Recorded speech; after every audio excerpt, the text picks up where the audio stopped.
If you've deleted records such as customers, suppliers, products, invoices and orders, we recommend that you compress your data files afterwards. It's a simple process and we recommend that you take a backup before you run it.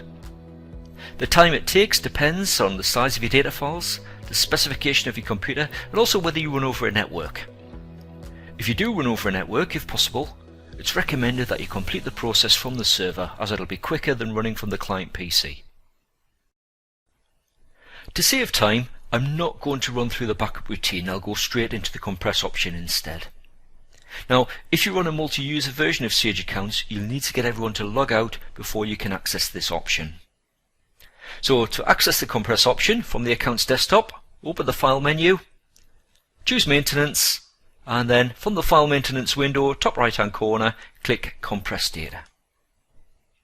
The Compress Data Files window appears and you'll see that the Compress All Data Files checkbox at the top is ticked. Now, if you only want to compress specific areas, you'll need to take the tick out of that checkbox at the top, and these other options then become active.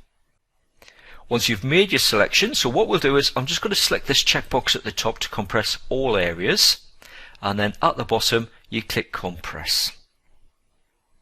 Now, it's very quick on mine. On yours you might get a progress bar. The time it takes really just depends on the size of your data files and which areas you're actually compressing.